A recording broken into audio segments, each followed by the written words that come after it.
Buckle up, sports fanatics. This is the Sports Chasers Podcast, your HQ for in-depth sports talk. Join host Kevin L. Warren and crew as they dissect the hottest stories, ignite debates, and bring you closer to the action. From locker room whispers to expert takes, we cover it all. It's game time, so strap in and grab a drink. The Sports Chasers Podcast starts right now. What up, everybody? What's going on, everybody? It's another edition of the Sports Chasers Podcast coming to you live and direct on our YouTube channel, our Twitch channel, our Instagram channel, our Facebook channel. Make sure you like, click, and subscribe to the to all the channels. Make sure you also give us that five. See, that shoulder's getting a little bit better. 5-star review on the podcast side, whatever your favorite podcast platform, man. Hey, we got a lot to get on tonight. It's not Thursday night, but it's Wednesday night due to some scheduling conflict, man. Hey, we're going to go get all of this in on here on the Wednesday night. As you can see, I didn't have no faith last night, but the Yankees, it's 3-1. Maybe we can get another one tonight, force it back to L.A. I'm cool with that. DA's shaking his head. I'll introduce him to DA. What's up, brother? How are you tonight? Giancarlo just scored. So, yeah, we good. You just scored? What else you got there? Dan is with us tonight. What's going on, bro? How are you tonight, man? Nothing, bro. If there's any indication of the pregame attractions before this World Series, I'm going to LA still. Ice Cube killed it. Ice Cube killed it the other night. Okay. All right. You know, they brought out Joe Torre. Joe Torre was just on the on the dais with Derek Jeter and his main man Alex Rodriguez. And hey, hopefully they can reignite some good juju from the 90s, late 90s team, man. He said it. A-Rod, if you was any better of a player, I'd still be fucking coaching, A-Rod. So this is what Hey, Fat Jet wasn't bad either. Oh, yes, he was. He's fucking hard.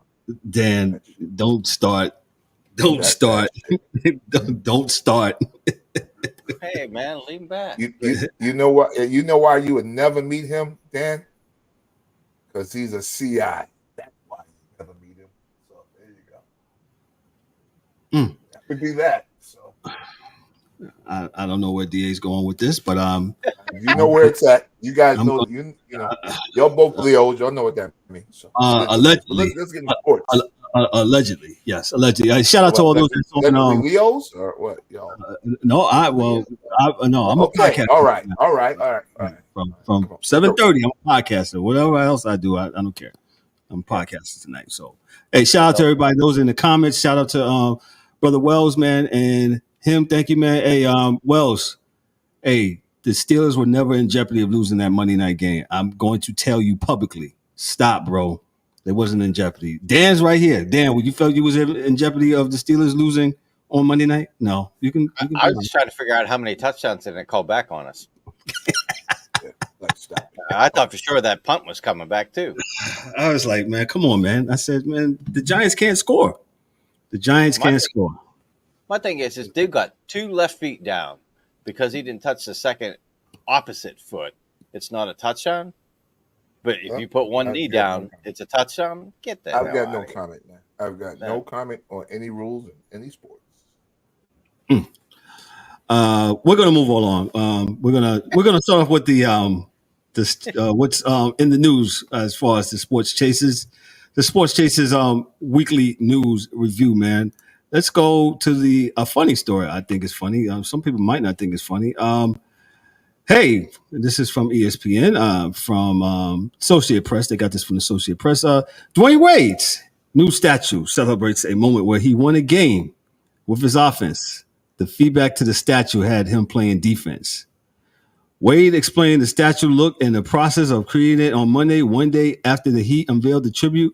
The statue was with a face that, to put it mildly, isn't a perfect depiction of Wade, was immediately a talking point, trending globally on social media and even getting mentioned on national newscasts. If I wanted to look like me, I'd just stand outside the arena and y'all can take photos, Wade said Monday. It didn't need to look like me. It's the artistic version of a moment that happened that we're trying to cement.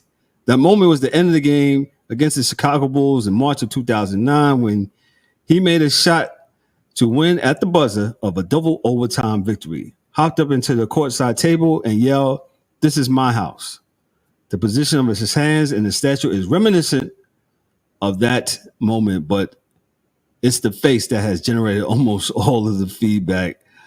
I care, but I don't care. Where he says the social media world is about opinions. Everyone has one. Everyone use y'all opinions. Please talk more about us. Talk more about a statue. Come on down to see it. Take some photos. Send some memes. We don't care. So I'll show it in a minute. I don't know if you guys saw it. I'll give it to the DA. What you think about the statues? What do you think about the whole statue in its entirety? The stupidest shit I ever heard anybody ever say. That's one. How are we going to tell what words you had coming out of your mouth? 2001. Or whenever it was. Whatever year it was that it happened. 2009. That's part one. Part two is, man, Cristiano Ronaldo is real. He said, "Yo, dog, this is whack. And if I could sue you, I would sue you." That's what he said. Right? He absolutely did. Yes. If you go into the Hall of Fame in the NFL, you will stay there until they get it right. If you don't like it, they'll do it again. But I was going to say something really, really off color, so I'm not, and I'm going to be quiet on that note. Thank you. I think I might take a little field trip next week and actually get some photos of the statue and see how it really is. It was awful, and I see why D-Wade's doing what he's doing and saying what he's doing. The artist was trying to capture his moment. No, the artist got it wrong, bro. That's not you. Even if we go, I've seen the depiction of Michael Jordan outside of United Center in Chicago. That looks like him, undoubtedly. Go Dodgers. Whatever, V-Light. What's up, V-Light? What's up, Debbie? What's up, Wells? Thank you guys for tuning in. The one in Chicago, Michael Jordan, that looks like him. Like D said, DA said, Cristiano Ronaldo, he kept it all the way live and gangster and said, that doesn't look like me. Nah. But I guess D-Wade's trying to save face. Dan, what you got on this? What's some of those hockey statues out there? Do they look like themselves? I believe the one that they have at the arena, Mario, is when he split the defenseman against Minnesota in the Stanley Cup way back in the day. The Minnesota North Stars. That looks like him. Sorry, that looks like they put Thanos in a Miami Heat jersey. I did see some of the memes of that. Yes. Yeah, that's just bad. Yeah, man. Oh man, at least okay. I mean, I get it. The guy took his own view on it or whatever, artistic view. No, that's not him. I'll show it here in a little bit. Nah, it doesn't look good, to be honest. It really doesn't, to be honest. Let me move on to the next story. D Wade. I guess I'll take a little field trip to go see it. This is from Yahoo Sports, from Liz Rocha, and this was on last night's game, Game 4. We'll talk about baseball here in a second, but there was a little controversy that happened. The New York Yankee fan who grabbed at LA Dodgers right fielder Mookie Betts during Game 4 of the World Series will not be welcomed back for Game 5. The Yankees announced that the two fans, Austin Capianco and John Peters, have been banned from attending Game 5 on Wednesday night at Yankee Stadium. Last night, two fans were ejected from Yankee Stadium for an egregious and unacceptable physical contact with Dodgers outfielder Mookie Betts. The safety and security of fans and stadium staff is the foundational element of every event held at Yankee Stadium, and it cannot be compromised. Tonight marks the final game of the year, and we want every ounce of our fans' passion on display. Yankee Stadium is known for its energy and its intensity. However, the exuberance of supporting one's team can never cross the line into intentionally putting players at physical risk. The Yankees and Major League Baseball maintain a zero-tolerance policy towards the type of behavior displayed last night. These fans will not be permitted to attend the game in any capacity. Dan, I'll pass it to you before I take it. What's your thoughts on my man doing Look, everybody's seen the replay where they're like, "Oh, it was in the stands." The dude caught the ball before he got to the stands, and this dude was in like it was like a dude getting in a little kid's candy bag at trick or treat, just trying to rip the candy out of the bag, and he literally stripped the ball out of his glove. Like, the only thing that would concern me about that is like, his arm's up there, and Right. they're yanking on it, hurting his shoulder, hurting his arm, or something like that. And, there's no business, normally, when that kind of thing happens, either the fan gets the ball first before it hits the glove, but the dude Mookie caught it like what, a foot before the stands, and then him and his glove carried into the stands. Yeah, like when that happens, man, you just kind of back off. You don't go trying to strip, the baseball out of his glove. I just thought like Mookie said, it's irrelevant, doesn't matter, didn't change the outcome of the game. He's fine, they're fine, Yes. They're cool, whatever. But as a fan, man, you can't do that. Yeah, that was stupid, man. Look, man, it's battery in all kind of ways, right? Two, the dude is taking the ball out of his glove. Like, you're gonna get shit for a foul ball, dumbass. Like, why are you doing? And then this is my part, because I'm always about the money. Those two guys were season ticket holders. So if they put somebody else in those two seats tonight, do they give them the money for it? That's No, because that's their tickets. They're season ticket holders. So, yeah. So, there you go. Or seat geek or whatever you want to call. Those seats were sold. Yeah. by them. I mean, they couldn't be back into the stadium tonight, man. So yeah, it's what it is when it comes to that. Yankees and the Padres, Yankees and the Dodgers, they'll be playing Game 5. We'll talk about that a little bit after we talk about the news here. Let me give you some more news concerning the world here. I got that already. Let me read this one real quick. Florida and Georgia from CBS Sports from David Cobb. Florida and Georgia are moving their annual rivalry showdown away from its historic home in Jacksonville, Florida during the 2026 season and 2027 season. Gators coach Billy Napier confirmed on Wednesday SEC coaches teleconference Atlanta's Mercedes-Benz Stadium will host the matchup in 2026, while Raymond James Stadium in Tampa will host the teams in 2027. The Jacksonville Jaguars will be conducting a renovation of Everbank Stadium that will reduce the facility's capacity in 2026 and then close it entirely in 2027. Once the renovation is complete, the annual game is expected to return to Jacksonville, according to the stadium's Brett McMurphy. The Border Foes have met 102 times since 1915, with 92 of those meetings coming in Jacksonville. All but 2 of their meetings since 1932 have been played in Jacksonville.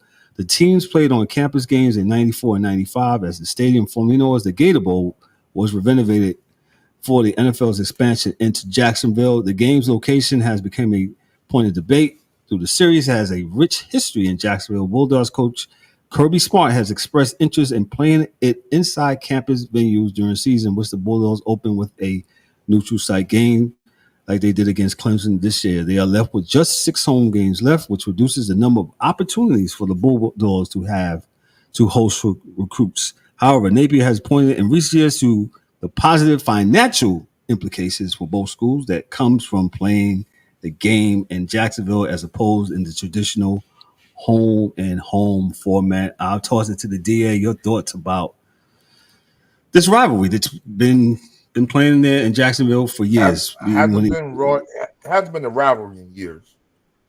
It doesn't really matter to me. You can play it on the moon.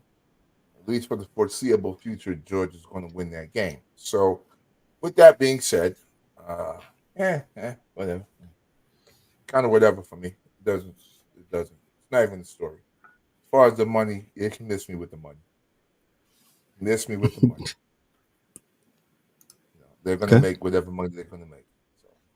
Oh, well, yeah. next Monday night, next Tuesday night, the college football playoff show will be on, and they'll be talking about the top 12 teams. Is it 12? Yeah, 12 teams that's going to be making it to the playoffs. So a lot to talk about when it comes to that. 12, First so week. somebody loses next week, and then 6 of those 12 drop out, and another 6. It's going to be high drama on TV for the next 6 weeks. So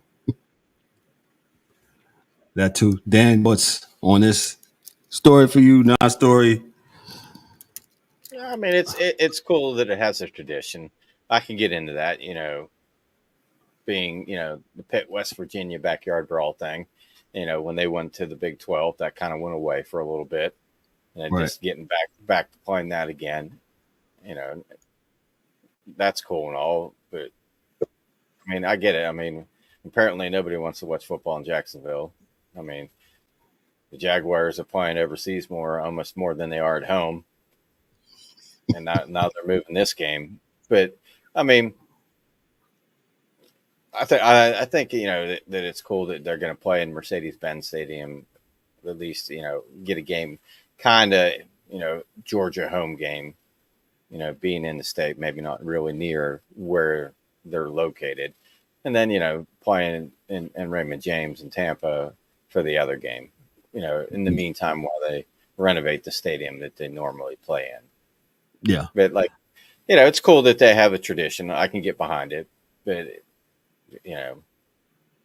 Florida really hasn't been competitive for a while, so it's what I mean. It's not like I don't know Ohio State, Michigan, if you know what I mean. Right. The hype around the game. It's I've been to Everbank Stadium twice. The traffic there is awful.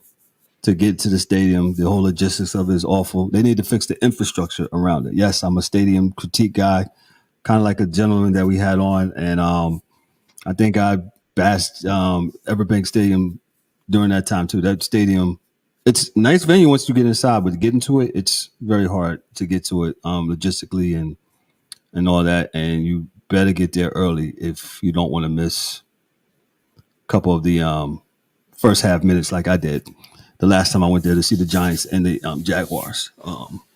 Reasonable enough, the last couple of years wanted to see the Giants in person, and I absolutely did. What, Dan? I had my tickets, but I put them back on. I'm good. I'll watch on TV. I'm good, and the outcome was the same. They got their hands landed to them from the Dolphins and the Jaguars. Let me move on to the next story, talking about the NFL. This was going in my chat. DA called this. DA, let me read this, man. This is from CBS Sports from Brian Diardo. Indianapolis Colts quarterback Anthony Richardson addressed Shane Steichen's decision to bench him ahead of Sunday's night primetime game against the Minnesota Vikings. Richardson, drafted 4th overall in 2023, was benched after was going just 10 of 32 passing in Week 8 loss to the Houston Texans. Joe Flacco, who's played in 3 games this season for the Colts, will be their starter going forward, according to the Colts head coach. Of course, it hurts, Richardson told the media on Wednesday. As a competitor, definitely not want to be told that you're not going to be the guy anymore for the oncoming week. But it's all good, using the moment as an opportunity to grow and just learn from my mistakes. The Colts' decision to bench Richardson just came 2 days after the young signal caller admitted that he took himself out the game Sunday after getting fatigued. Steichen said that the incident wasn't the reason why he decided to bench Richardson. Richardson added Steichen didn't necessarily explain his reason behind the quarterback change. One can assume that Richardson's accuracy issue is a primary reason why a change was made. Sunday was a microcosm for the type of year it's been for the Richardson, who's played in 4 games as a rookie, suffering a season-ending injury. In addition to completing just 31.3% of his passes, Richardson was also sacked 5 times in Sunday's loss. He also lost 1 of 2 fumbles. I'm going to give it to the DA because DA called this the other day. What you got for us, bro? These things will happen, man. The kid is young. He'll get better. I think he has the same numbers as what's my man Josh Allen did in actually he's a little bit better from just pure stats, rookie to Right. rookie. First few years, X amount of passes they thrown, whatever. But, dude, yeah, I think his biggest what he did wrong, and this is what you're there to be a quarterback to do, though people hate Russell Wilson, is that you're supposed to say the right things. And this new generation, his problem was that he just told the people the truth. He was tired. And that's why he came out. I can't fault you for being tired because people Oh, get but you tired. can't say that. You're the leader of men. Well, that's why you can't say it to the press. You can say it because we say it to each other all the time on the field. You just can't Yes. say it to the press. How many guys fall over in the middle of a game and shoot, they fell over because the other team's running to hurry up and they're too tired and don't have any timeouts left? Your coach will tell you to do it. It happens all the time. All the time. He's not a superhuman. He's been out. He's coming back from injury. Maybe he doesn't do enough wind sprints yet, or he's maybe not up to doing enough wind sprints yet. Maybe he's just not, in the shape he needs to be in. Doesn't mean he's not trying to be in the shape. It just means he's not in the shape. And I've always been told, and anybody who plays football will tell you, your coach will tell you, if you're tired, come out. Because if you stay in the game tired, you're going to get somebody else hurt. So if you're a lineman and you can't get up and you can't block, you're going to get somebody hurt. If you're a defensive dude and you can't get in the hole, you're going to get somebody hurt. Right? So you only play when you can play. The best that you can play. At least, for the situation. So I'm not mad at him like that. And I'm not going to look at him and try to take away his manhood card and all the rest of this crap. And I understand they're getting paid. But shit, they all do it. They've all been doing it for years and been getting paid. So with that being said, he just has to get better, and I think the biggest difference between him and Josh is the fact that this team is a team that is far and away better than Buffalo was when Josh Allen first got there. Right? Because they actually restarted the building process with him there. This process was, been going on. Like they already had the running back. They already had Buckner on the defense. They already had players, So the reality is, I think what was his name? The old man from San Diego, Rivers. He's 2 years ago supposed to have the best offensive line of football, bar none. So, these are things that happen. Right. I'm not going to knock him for saying he's tired with his team. I would tell him, this 2020 kids attitude, 2024 kids attitude, you can say whatever you want to the world. Beat it with that. Just knock that off. Knock that off and just shut up. Don't say anything else, and you'll be fine. No one would have knew anything else.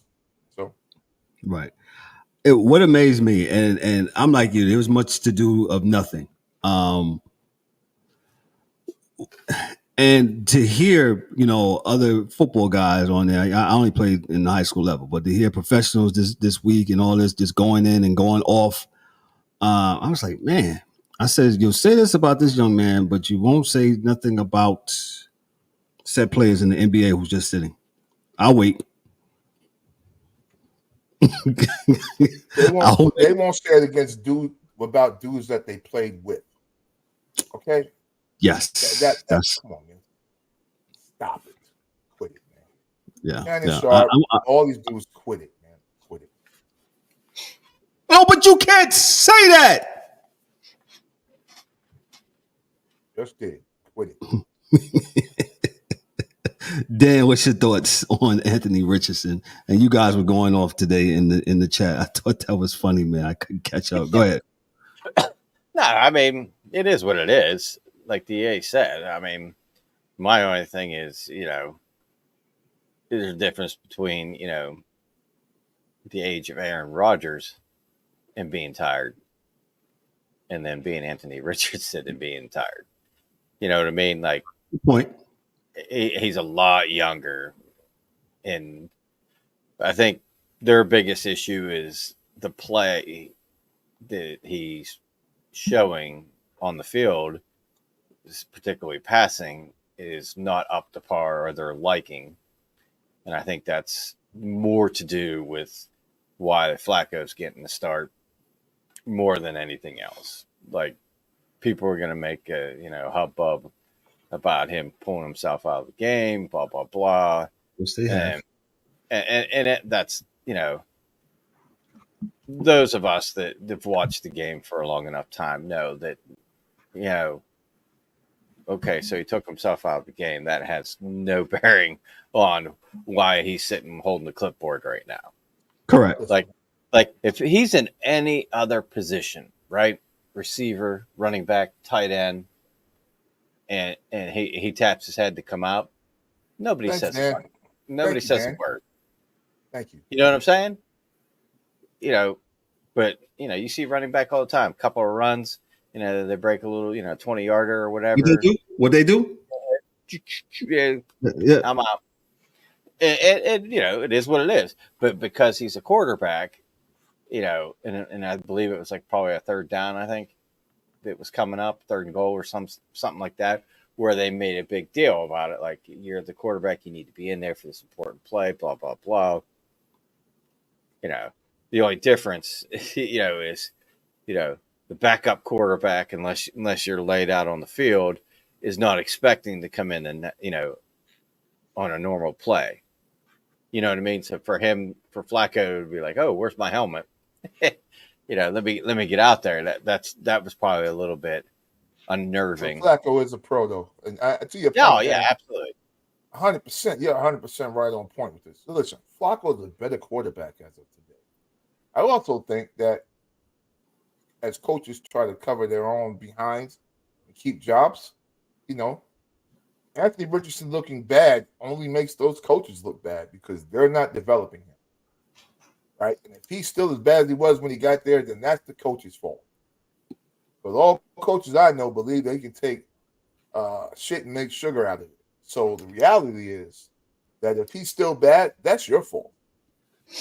Right? So if Flacco, he is the better quarterback. He was the better quarterback last year. This is 2 years running. And if he goes to another team next year, he'll probably be the better quarterback next year. There's at least 10 teams in the NFL today, including the Jets, that he'd be an upgrade to today.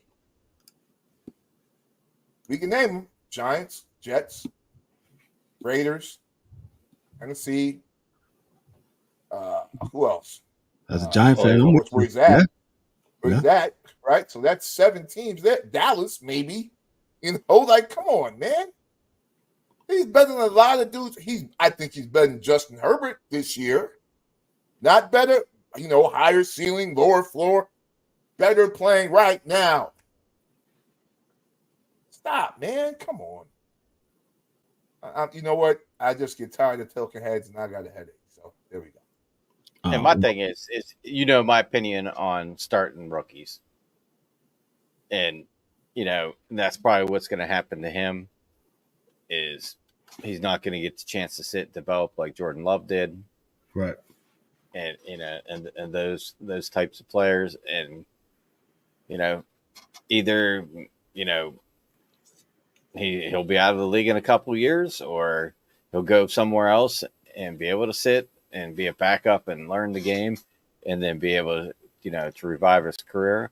But like I said, my biggest thing is when you bring in these young kids and you throw them in the starting role, 9 times out of 10, you basically kill their career.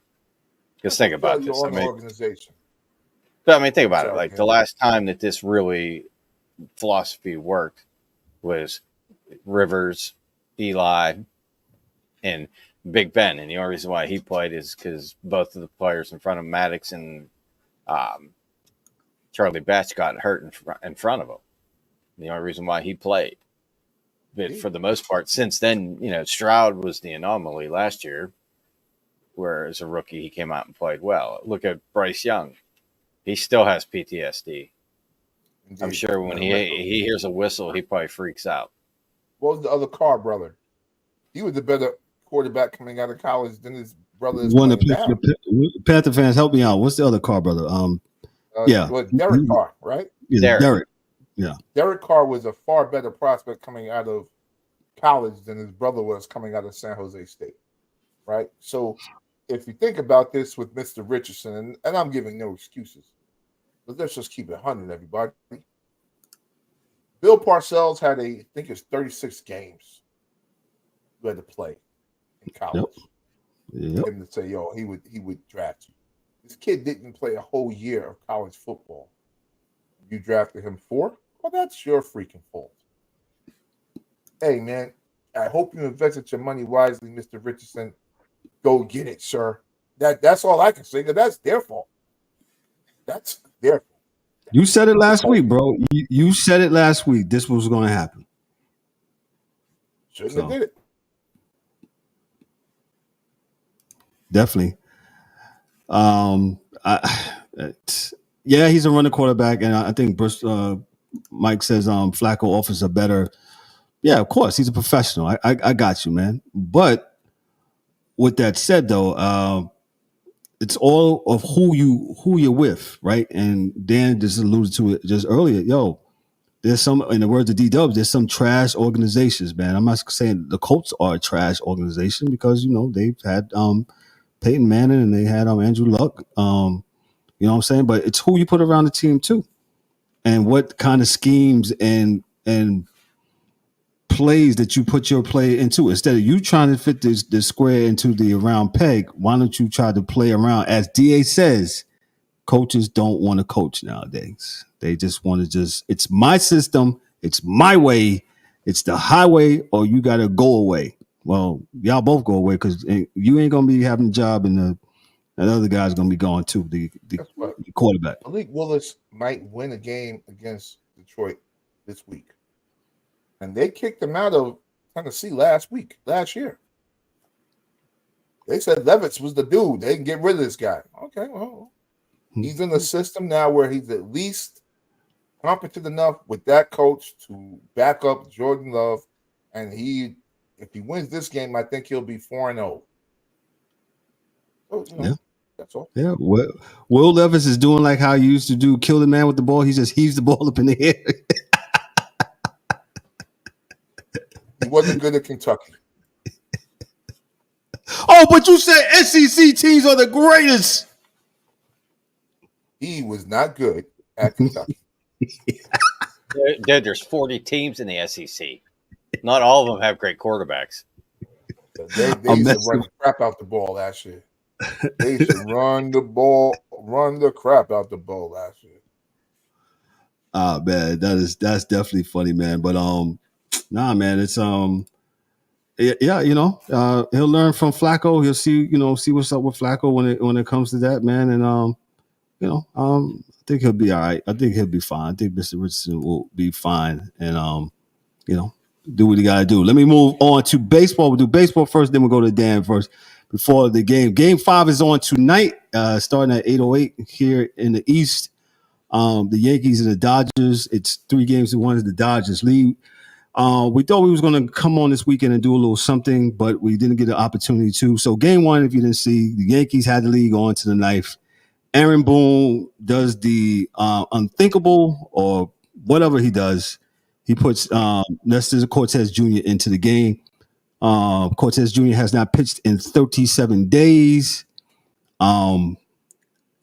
He's thinking that he takes out Cole. First of all, he takes out Cole. Cole was wheeling and dealing. He takes out Cole, inserts Nestor Cortez Jr. Well, before that, there was a other reliever that came. I forgot his name at the time.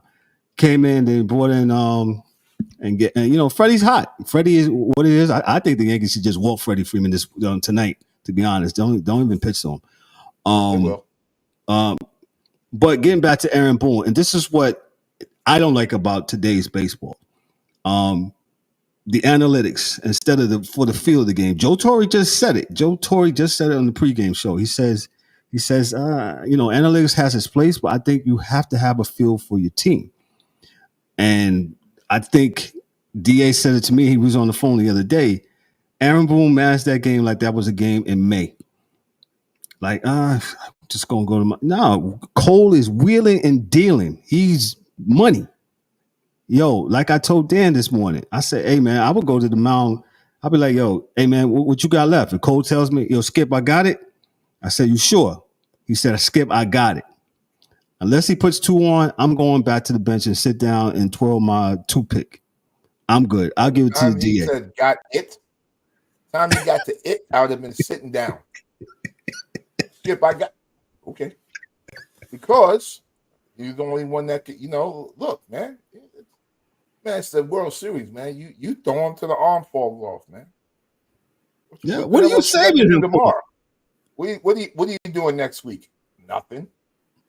So win, lose, or draw. You got no plans for next week. I throw him till his arm falls off. And if his agent or anyone else has a problem with it, sit and spin. This is what we're here to do. That's all. Win.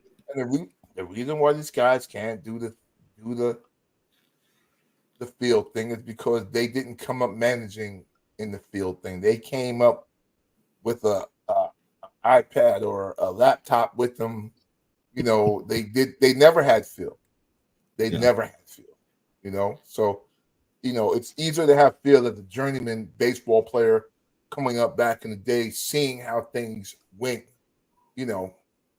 These guys they came into it this way. So it's not necessarily what I like seeing. And it has its place. Just didn't have its place the other night. That's all. Nah, definitely. So you moved to the other games. You moved to game 2. The Yankees didn't hit. Then you moved to game 3 when they came to the Bronx on Monday. The Yankees didn't hit again. And we'll just say what it is. I said it last week. Aaron Judge needs to hit, man. Judge absolutely needs to I'm talking to Bristol. Judge needs to hit, man.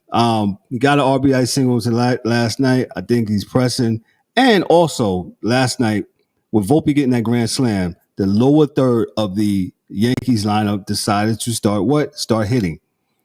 And yeah, the Dodgers might be pitching you differently, man, but you need those other role players in order for you to win. If you look at championships, if you look at the Dodgers, even though people say, oh, they paid for their team. Yeah, they paid for their team. So, but they got some. If you look at the Dodgers lineup, like last night, the Dodgers lineup consisted of Ohtani, Betts, Freeman, Hernandez, Muncy, Enrique Hernandez in center field, Gavin Lux, Chris Taylor, who pinch hit it, Will Smith. 1 through 9, man, and Edmund at shortstop. They can hit. They put the ball in play. It's just like hockey, right? Dan, if you don't put the ball, if you don't put the puck onto the on net, what chances do you have to score? Same thing with baseball, in my opinion. Everybody's doing the launch angles and all that. Yo, put the ball in play. We have been saying it for the 6 years that we've been doing this show. Shout out to us. We celebrated number 6 on the 25th. I'll talk about that later. But put the ball in play. And last night, the lower third of the lineup started hitting. Judge needs to hit as the game has started here in New York, man. Go ahead, Dan. What's your thought? Go ahead, DA. I was gonna say this real quick, Dan, before you go. Not just that, man. You just got to run the pitches up, man. Like, don't swing at everything. Make them strike you out. Make them throw balls, right? And because all those curves that Judge has been swinging at low and away, none of those were inside the strike zone, and he keeps fishing. So if you just don't swing at them, at some point in time, they're going to have to put something close to where you can hit it. I mean, baseball hasn't changed 100 years. Or black guys, but such that baseball make it. You got to make the pitches work, right? Because this thing of baseball now, right? You just only want to run the start pitches out there 5 innings, or just one time through the lineup, and then he fetches that arm. And like DA said, he attributes that to the Yankees when back in the days in the 90s, Wetland. No, excuse me. Who was it? It was I forgot. It was Nelson, Mariano, Nelson, Wetland. That's it. They started this, if you really think about it. And game over. So now it has morphed into everything. Now pitchers don't go 5 innings. That thing that I read last week about Fernando Valenzuela having all of those completed, that's, if I was to run the day to day, it probably won't even be half, because starting pitchers don't go 5 innings. I mean, excuse me, complete games, man.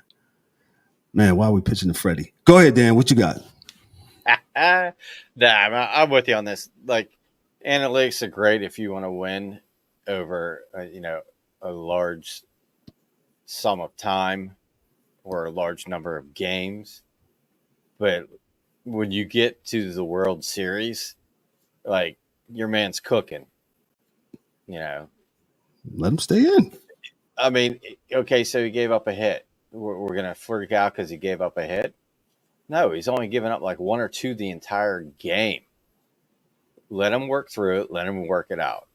Like tonight, long as he doesn't give up, a big inning, I let him throw until he throws probably 100, 110 pitches. Like DA said, what are you doing tomorrow? Well, I mean, if your whole mindset is, hey, this is game 5? You got 2 left. You're going to bring them back in game 7 as a reliever. Yeah, so everybody can pitch game 7. Everybody's ready to go. Go ahead, Dan. No, I'm just saying, like, the analytics, is, that may be well and good for a season and regular season. When it comes to playoffs, man, or you're in the World Series, you're doing whatever it takes to get to the next game until you get to that, that 4th game. Look at, hockey. Guys are playing hurt or whatever, but they're all playing for the same reason. If they're going to hurt the team, then they take themselves out of the lineup. Same thing with Cole. He's tired. He thinks, I'm not, he could just step off the mound and kind of give a look to the dugout like, pitch coach, come out here. I need to talk to you. Like, hey, man, I don't got this. You might want to get somebody up. You know what I'm saying? I'm gassed. Like, was it the old guy in Major League? Man, I'm throwing every pitch that I know, Vaseline balls, spitballs, the whole 9 yards. It's like, I got nothing left. Until they tell you that, you run with them. Especially, like, I get it. Like, last night, that wasn't necessarily one of their top starters, the Dodgers. And, he struggled a little bit for a second inning. They got out of those innings without giving up runs, and they brought the bullpen in early. And that kind of, poo-pooed in their face. But that's not your star pitcher. We're talking about, Cole, your starting number 1, your ace pitcher. Like, somebody else, yeah, maybe. But him, yeah, you let him, think of it, Maddox, Glavine, these guys. Do you think the coach is going to go out and take them out in the 5th inning? Hell no. They're going to let them go until they get to a spot where it's like, all right, we need to get an out before we give up a shit ton of runs. You guys are just old. And? Yep. Get off my lawn, guys. That's what you are. No, that's the way baseball used to be played until some nerd found a computer and put all this shit in it. That's the way it's played today. If you just let him play it, that's all. It's not that hard, man. It really isn't. I bet you he didn't even, I give Cole 15%. I would have told him, man, listen, you got to carry me up out of here. I'm not leaving. So I don't care what you're thinking, Booty, but I'm not going anywhere. I'm good. Yeah. Just point to him, like, go back to the dugout. I don't want to talk to you. Yeah. I mean, no one has even reached. Like, what are you doing out here? What are you doing? No one's even reached. So, Gotcha. Well, game, it's the matchup of this past Friday. The Yankees got to Flattery, man. So Flattery's on the mound, and the Dodgers went 3 up, 3 down. Flattery's facing the Yankees top 3. As my favorite Yankee, Gleyber Torres, as I say that with all pun and but if he makes him run up 6 pitches, 7 pitches, in his first at bat, that bodes well. Yep. So especially with the time thing and them not being able to take all the time. These are the things that if the manager wanted to use the analytics, this would be the way to use it. Make sure you're here to stay in. Don't step out. Don't kick it. Don't do nothing. Stay. Yeah, I didn't even think about that. Using the clock for your advantage. Oh, come on, man. Yeah. Yeah, the pitching clock, which is what, 15 seconds? Yeah, you got to get in there. So Torres, he grounded out to second, man. Let's go to hockey, man. We'll go to hockey. It's no score in the Dodgers and the Yankees. Game 5 in the Bronx. No score in the bottom of the first with Soto at the bat. We'll go to hockey, man. Dan, we'll give Dan some applause here.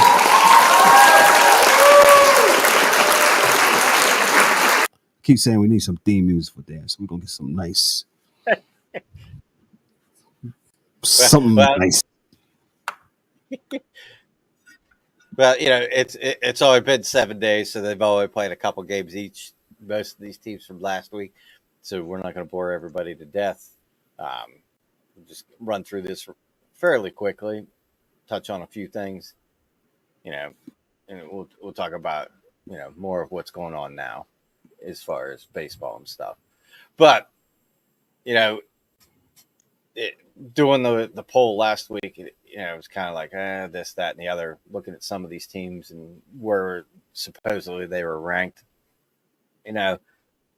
really, they just shuffled around just a hair for me.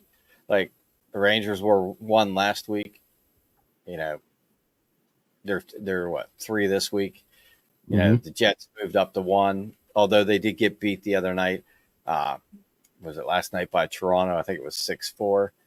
And everybody in Canada is like, "Woo! It's our year now." It's like Cowboy fans. I mean, it's still regular season, people. It's like game number 7 or 10 of the season. Relax. Come see me at the playoff time. We'll see where you're at. Uh-oh. Did he finally hit one? Oh, Judge finally hit a ball. Yay! Home run. Yeah, he did. There you go, Judge. I got a little delay. Took 175 games, but he got one. Yeah, I'm glad. That being said, like most of these teams are pretty much in the same area of where they were last week, maybe up 1, down 1. But I got the Stars still at number 2. You got the Rangers at 3. They got beat last night by the Capitals, and which was interesting. They called up Rempe after they put him down to Hartford, which was a little bit of a surprise. They brought him back up, and he did happen to get into a fight with a McElrath, I think it was. Yeah. And man, I saw the title of the video was like, Rempe gets bloodied by McElrath or whatever. And I watched the fight, and I was like, all right, so he hit him in the visor, and the visor cut his cheek. Neither one of these guys really landed a whole lot. And I was like, okay. This isn't. It's called clickbait. Yeah, and I'm like, this wasn't even they granted they were throwing some punches, but nobody really connected really good. It was more of the shield hitting him. They got when it got pushed down. Nobody landed. Yeah, I mean it was like one of those ho hum, throw a couple punches and then they fall down type thing.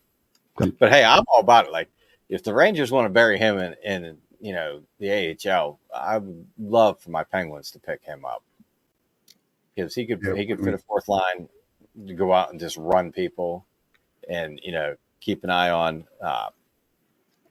Crosby and Malkin and make sure none of that crap happens. Keep them nice and pretty. But number 4, I got the Lightning. Chisholm just went deep. Yeah, I saw that. Yeah. The Knights, they're number 5. Minnesota, wow, at number 6. Yeah. They played Pittsburgh last night, and we all know Marc-Andre Fleury, he's retiring after this year, so he's got the farewell tour going. And they played him last night in Pittsburgh for the last time he's going to play there, unless there's a Stanley Cup final. But I don't see us getting there. Which it was really cool to see because he meant a lot to the Penguins in the time that he was there. Yeah, and like I think I texted you, Kevin. I was like, I was watching the game. They're up 2-0. I'm like, oh damn, okay, here we go. I'm like, all right. There was a commercial break. I'm like, all right, stoppage of the puck. I can get down, 20 feet down to the street, wheel my trash cans back behind the house, and not miss much of the game. So I roll out, get my garbage cans, rolling back up behind the house, come in the house, look on the TV. I'm like, damn, it's 2-2. I mean, that's just the way it's been for them, for the Penguins at least lately. Is they'll have a couple goal lead, but boy, they will squander it in a heartbeat. But it was cool though. Which line is it? What's that? I said, which line is squandering? Is there anyone in particular? Well, see Pittsburgh lose the lead. I mean, of course, it happens so fast. You never, Look, since we got rid of Fleury, or not got rid of, but left him, or basically told Vegas, you take him, and we'll send you a draft pick, so that they knew they wouldn't lose some other core players. And that was at the time that Matt Murray had come in when Fleury got injured, and filled in and won the couple cups back to back. So, they were like all high on Murray, like, hey, this is the guy of the future. We can let this old guy go, blah, blah, blah. And, then we found out Murray wasn't really that good. And he kind of squandered the next couple of seasons. He got shown the door. And then we had Tristan Jarry come in, as his backup. And then he played well in a few games. And like, okay, this is the guy. Same thing. He's in a conditioning stint in the minors because he's been having trouble so much. And Bloomquist is the goalie that they've been playing a lot lately because I think Ned, as I know him as, from playing here in Charlotte. But Nedeljkovic, he's coming back from injury, so he hasn't played as much. But that's like their whole thing is their defense is horrible. Like Carlson and Letang are like orange cones on the ice. You just got to skate around them. They're good. And they got young goaltenders. And, they're going to make some flashy saves and timely saves. And then other times they're going to let in a stinker. It's just a learning curve, learning the pro game. But what I thought was really cool about it is they gave Fleury the number one star of the night. And Sid and Tang stayed out on the ice to watch it. And he came over and, then, they congratulated and gave him a hug, whatever. But, cool. Just all the love that, the fans showed towards him during that, warm-ups, the game, the whole 9 yards. It was really good to see, He's always been one of my favorite players just because he's quite the prankster, as we all know. If you follow anything about him, you'll realize about some of the pranks that he pulls. But he's such a good dude and such a good ambassador for the game. That's my take on the Wild. They got the young goalies playing really well. Kaprizov, he's one of the up and coming stars, and it's just they're building young talent there. So it's good to see that they're playing well this year. Yeah. Not bad. Go ahead. I was going to say in the East, it seems like it kind of got almost a log jam at the beginning, man. Everybody is 6 and something, 6-4, 6-2. Devils got, I think, 3 more games more than everyone else, but that all come out in the wash. But it looks as if, at least right now, it's like I said, it's the first 2-3 weeks it's going to be that way.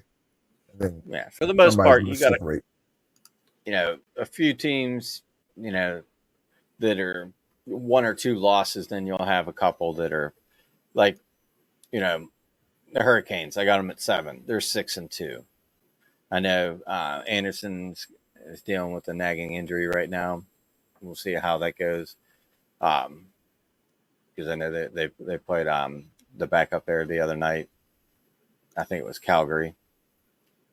But like, you got those teams that are, right now, like 1 loss, 2 loss, a tie or whatever, and then it's kind of like a divide line, and then you got a bunch of teams that are like 500 or a game over, a game under 500, where the kind of the balance is in that. But like you said, it's early in the season,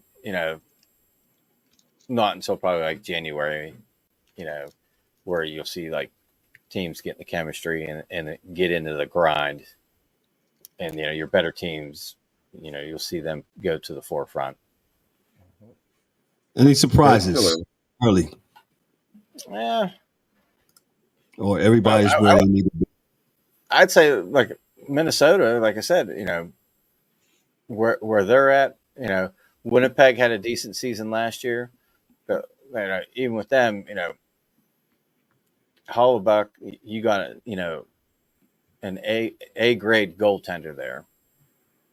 And, as long as they can keep him healthy, I see them, I don't see them falling off. They're not going to be 8-1 every 9 games.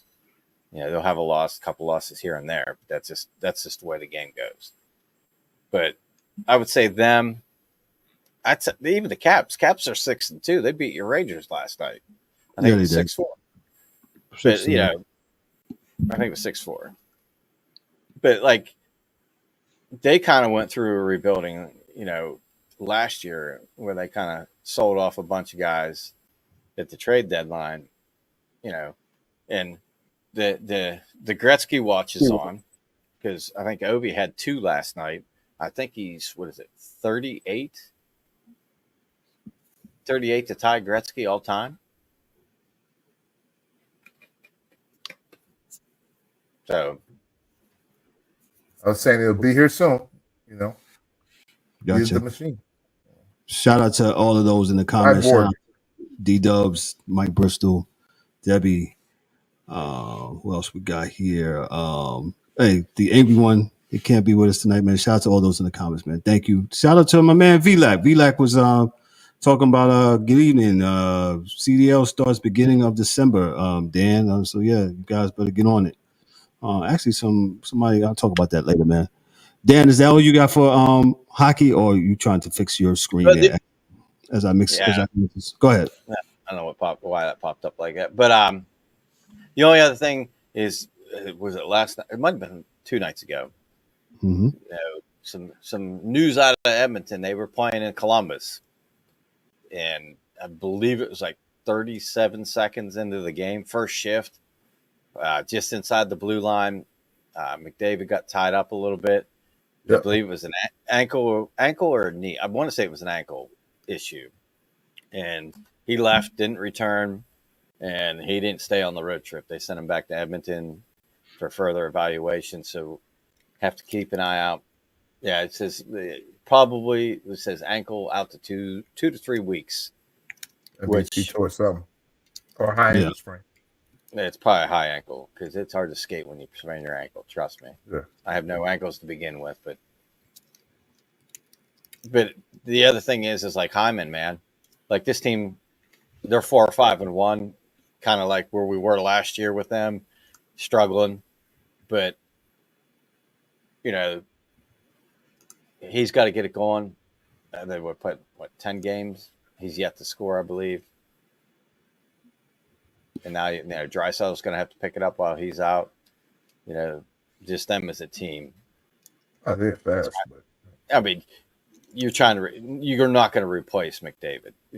You're just going to put somebody in the lineup and move somebody up with like Hyman and Draisaitl to make the offense work. How's my boy doing in Chicago, Dan? Bedard? Yeah, man. He's doing all right, but Chicago as a whole, not so much. I mean, they're 3-6-1. I mean, it's going to be a couple year process with them. Yeah, hopefully I mean? he's not, not halfway out of his mind by the time he gets to the point in time when they're good enough for him to kind of. They're going to have to add 2 or 3 pieces to him. So. He's going to figure it out. Like,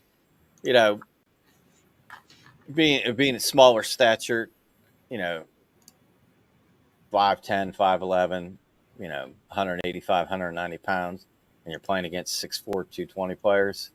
I mean, obviously he's been this size for a while in his life, and he's figured out how to play against bigger players. It's just he's very fast. The speed's a little bit different, and everybody that's pretty much out there on the ice when you're out there can pretty much hang with you, so to speak, except for like, when you got the puck and you can dangle and whatnot. But he'll be all right. It's just, like I said, they're probably a piece or two away, of shoring up, their team, whether it be on the defensive side or, because that's, when we talked a couple of weeks ago, about players moving, Teravainen left Carolina. He's now in Chicago. Like, they don't have a terrible roster. It's but you have a lot of young kids. Like you got your Tyler Bertuzzi, you got Connor Bedard, but then and Ryan Donato. But then you also have experienced players, Felina, Maroon, Taylor Hall. Right. So it's not. It's just a matter of them probably plugging and playing maybe a guy here or there, and get that chemistry together. And I mean, the right line, and they're running with Mrazek and Soderblom as their goaltending. It's not like they have, a Bobrovsky, Vasilevsky, a Hellebuck. They got a journeyman guy running the show for them, and until they can get the other parts worked out, and then once they figure out, how the lineup's going to go and what they need to get better, and they do get better, then they're probably investing in a goaltender. But I mean, they're not terribly far off. They're doing much better this year. Not easy to find. Not easy to find.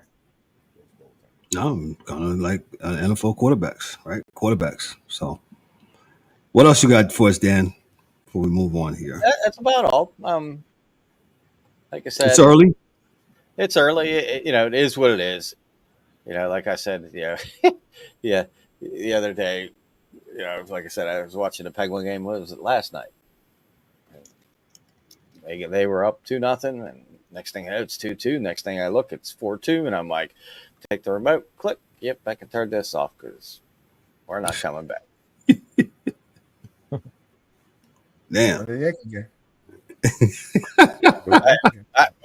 was the thing. I had a couple things going. I had the Yankee game on, the hockey game. Oh, it was a beautiful night the other night, man. So yeah, definitely, man.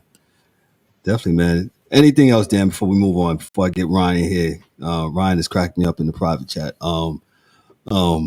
Anything else, Dan? That's about it. Oh, I did see something, and I don't know if you can make sense. Montreal Canadiens great Don Marshall. He dies at 92. I know it's probably a little bit before your time, but he's one of the.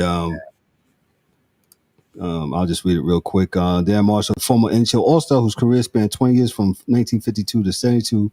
With 4 different franchises, he passed away at age 92. Marshall spent the majority of his NHL career between the Canadiens and the New York Rangers, and while also playing for the Sabres and the Toronto Maple Leafs. Marshall was an integral part of the Canadian teams of the 50s, which won an NFL record 5 Stanley Cup between 56 and 60. 1960, Marshall did much of his work as part of the team's checking line alongside Phil Goyette, Claude Provost, and he would play for the franchise from 1951 to 63 with 254 points, including 114 goals, 140 assists.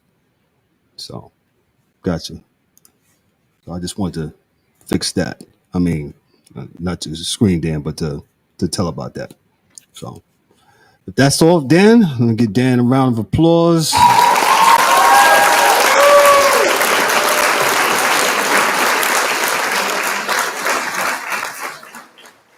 Real quick, Ryan, we just welcome Ryan to the show. Ryan, what's your thoughts on the Major League Baseball World Series? I know we didn't get a chance to talk about the other night because we was doing football. Real quick, your synopsis, what's going on? Yankees are up 3-0. You had me cracking up in the private chat about Cole. Yeah.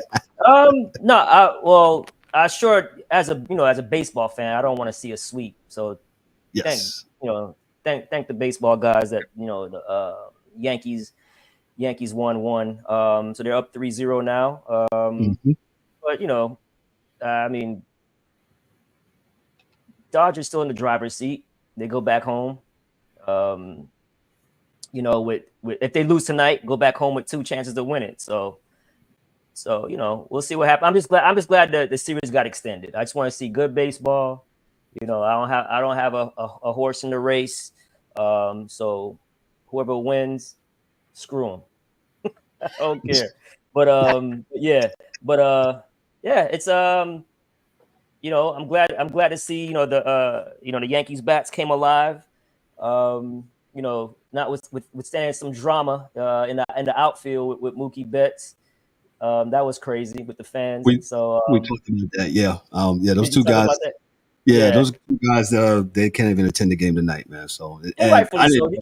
You can't be touching the players, man. You can touch the ball, but dude, they were trying to get the ball in the man's glove and holding the man. I'm like, come on, man. They were on the subway trying to get his wallet. Right, exactly. You know what I'm saying? It's fair game. The ball is fair game because it's in their area. But correct. Once he caught the ball, you can't hold the man hand. Hey, listen, thank God that he didn't get hurt on that play because his wrist was kind of bent. You know what I'm saying? Yes. Yeah, so that's the good thing, but rightfully so. Once you put your hand on the player, that's a no, man. You can't do that. The ball, yes, but they were like they thought they were on the Yankees team the way they were acting. Yeah, they yeah. Listen, man, they like he was the right fielder. Both of them, both of them. I was like, man, come on, dog. They got their 15 minutes of fame, but rightfully so, man. You can't have them come back once you put your hands on the player aggressively, and that was aggressive. Correct. It was aggressive. So yeah, but happy the Yankees won. I want to see a good series. I would love to see it go 7. And for for all the the people being hard on Judge. I know he hit a home run today, but being hard on Judge. Atani haven't been doing nothing neither. He's been awful too. You know what I'm saying? I don't hear a peep from nobody with because they're up 3-0, right? So it doesn't hit as hard, right? But I get that. Switches around, right? Yeah. So he has to get it going. So I think he's done. They say they say it looks like he's probably done. Yeah, he's going to play because he's better on the diamond than not. But right. You're probably not going to get a whole bunch out of him. But wow, never know. Kirk Gibson hit a home run with no leg, so it's all good. Right. Yeah. So yeah, man. So yeah, I hope it goes to a game 7. Just because I'm a fan of baseball and want to see a good series. So I'm ecstatic. It's not often that I root for the Yankees, but yesterday I was rooting for the Yankees. Today I'm rooting for the Yankees because I want to see an extended series. I don't. I'm not going to be a hater, but I don't want the Yankees to win, or I don't want whoever wins, screw them. But I'm not going to hate I'm not going to hate and say I don't want them to win because I don't have a horse in the race. Hashtag. What happened with Volpe just now? What? I didn't see it. They pulled the picture. They pulled the picture. I'll tell you what, though. If he jumped into the crowd, he ain't coming back with that chain on. I'll let you know that. We going straight BK style. Grab that chain, pass it to your man. What you do, pass it to your man. That chain is not coming back on the field to play. If I'm in. No doubt, man. Yankees in 7. He's calling it. Yankees in 7. No, I didn't say that. I said I hope it goes to 7. No. I'm just saying. Eric is in the comments. The angry man. He's in the comments. I'm sorry. He said the Yankees in 7. So yeah, definitely, man. Let us move on here real quick. Let me get DA in here real quick. We got a new segment for DA. We got a name for it. We call it Yard Work or Game Worth, Errands and End Zones. What you got for us, DA, as far as these games, man? This upcoming weekend, man. 12 o'clock is going to be hard. It's going to be hard, 12 o'clock now, because I think I would watch if I could watch what I wanted to watch. And I'm married, so I probably won't. But I would watch the Ohio State-Penn State game. Oh, that's a must-watch. Mm-hmm. Right? I would probably flip back and forth between the Army Air Force game because they're military academies. I'm pretty sure Army will win because they're far and away better than Air Force, but usually Air Force wins that because they pass the ball at Air Force, and Army may throw the ball 4 times the whole game, but they got a heck of a quarterback. He's serious business. I forget his name, but he's really, really good. I think he's almost on 30-something touchdowns this year at Army. And I got a lot of love for the service academies, not just because there are service academies, but because other schools do not understand. My son played for a service academy, so I know that you just don't wake up, hang out, and go to practice. Like you get up, you go to formation, you do PT, then you go to practice. Then you go to class, and then you do something else crazy and run around this. And so it's a lot harder for those guys. So that should be I think it could be an okay game. I wouldn't waste my time with the Michigan. So if you're going to do some chores, 3:30 hour is good for you because Oregon is going to kill Michigan. Unless Michigan just runs the ball the whole game. So? And I mean run the ball when they pass the ball. Run the ball. Like even when they're passing, they're still going to run the ball, right? So maybe you get that. Georgia, Florida, it's not going to be a game. Michigan State, Indiana, not going to be a game. Haven't seen Houston. Don't think it'll be a game. I think Kansas State will beat them. Iowa State's going to beat Texas Tech. Now, Texas A&M does Texas A&M things and could lose to South Carolina, but South Carolina is not that good. Clemson, Louisville, I think Clemson should win, but Louisville's not bad. Or maybe Miami is bad. Don't know, but Louisville scored a lot of points on Miami last week. And lastly, the Pitt SMU game, 8 o'clock. Have your dance card clear because you need to have your keister in a chair watching that game because that's going to actually probably play out more for for those schools getting into the championship, the 12, than any other game this weekend. So let me ask probably, I'm listening. Real quick as you do your thing. Hey, if those ACC teams wind up in a tie, what happens? Because they don't have a conference championship game no more. Who, the ACC? It'll go back to what I said. It'll go back to what I've been telling you. They don't do conference championships no more. As of 2023. It'll go back to what I've been telling you. And what's that, Kev? RPI. Oh, we don't have a computer. It's going to go back to the RPI. So listen, man, we just need to go back to the computer anyway. But that being said, so say Pitt comes out of it with same record as Clemson. So hold on, let me just get this down. Right now, Clemson's is 6-1, Miami's 8-0, SMU is 7-1, Pitt is 7-0. In the conference play, Clemson's 5-0, Miami's 4-0, SMU is 4-0, Pitt is 3-0. And like I said, they got rid of the conference game in 2023. So what happens is you have to go to common opponents, wins and losses, right? And since they don't play the league everybody doesn't play each other, which is the one advantage the SEC I think has is that they all play each other. I don't think everyone plays each other in the ACC yet, and the only reason why is because I think 3 teams came in like last moment into the conference, so they kind of had it set, and then they just added 2 or 3 teams really, really at the last moment.